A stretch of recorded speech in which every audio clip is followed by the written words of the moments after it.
100 বছরেরও বেশি আগে এক শীর্ষস্থানীয় তালা প্রস্তুতকারী এমন একটি সিন্দুক তৈরি করেছিলেন যা নাকি কেউ কখনো খুলতে পারবে না। কিন্তু একদিন তিনি নিজেই নিজেকে সেই সিন্দুকে আটকে ফেললেন এবং তারপর নিজের হাতেই চাবিটা গভীর সমুদ্রে ফেলে দিলেন। তার সারা জীবনের একমাত্র স্বপ্ন ছিল একদিন কোনো এক প্রতিভাবান তার এই দুর্গ খুলে দেখাবে। কিন্তু নিয়তির লেখন এমনই ছিল যে মানুষটি এটা খুলতে পারবে তার জন্ম হবে 100 বছর পর। 100 বছর পর এক ছেলে হঠাৎ করেই সবার সামনে চলে আসে। তার কাছে তালা খোলাটা যেন একটা খেলা মাত্র। তার তালা খোলার কৌশল ফোনের লক খোলার চেয়েও সহজ, এমনকি সবচেয়ে মজবুত ব্যাংকের ভল্টও সে 3 সেকেন্ডে খুলে ফেলতে পারত। কিন্তু সে যখন তার তালা খোলার ভিডিও অনলাইনে আপলোড করলো তখন কেউই সেটা নিয়ে কোনো আগ্রহ দেখালো না। এমন সময় হঠাৎ একদিন এক রহস্যময় ইমেল এসে হাজির হলো। ইমেলে লেখা ছিল, আমরা তোমাকে সেই কিংবদন্তি সিন্দুকটির অবস্থান জানাতে পারি, তবে একটা শর্ত আছে, তোমাকে আমাদের প্রতি বছরের গোপন তালা খোলার প্রতিযোগিতায় জিততে হবে। জ্যাক প্রথমবারের মতো এত বড় আয়োজনে অংশ নিল। চারপাশে মানুষের কোলাহল আর হইচই। সে কিছুটা নার্ভাস হয়ে পড়ল। তাড়াহুড়ো করতে গিয়ে 3 মিনিট দেরি করে ফেলল। তবু সে অনায়াসে তৃতীয় স্থান অর্জন করে পরের রাউন্ডে চলে গেল।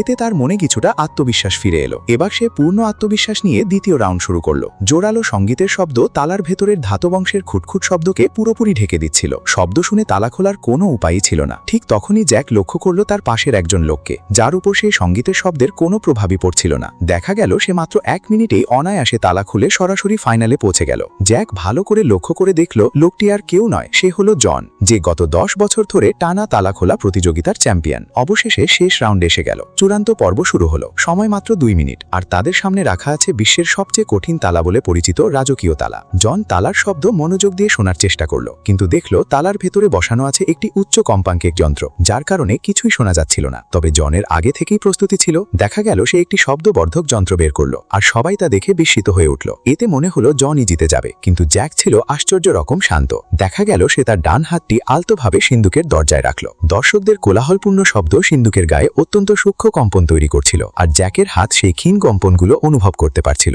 সময় বাকি ছিল মাত্র 1 মিনিট, তবু জ্যাক একটুও নড়ল না। সবাই ভাবল সে বুঝি হাল ছেড়ে দিয়েছে। হঠাৎ জ্যাক কাজ শুরু করলো, আর মাত্র 7 সেকেন্ডের মধ্যেই সে 3টি তালাই খুলে ফেলল। সিন্দুকটি মুহূর্তেই খুলে গেল। জন্ম নিল এক নতুন তালা রাজা। কিন্তু জ্যাক উত্তেজিত হয়ে জিজ্ঞেস করল, এখন কি আমাকে বলা যাবে সেই কিংবদন্তি সিন্দুকটি কোথায় আছে? কিন্তু আয়োজকরা আসলে সেটা জানতই না। তারা শুধু তাকে $10 লক্ষ পুরস্কার দিয়ে বিদায় করে দিল। কিন্তু পরের দিনই এক রহস্যময় নারী হঠাৎ তার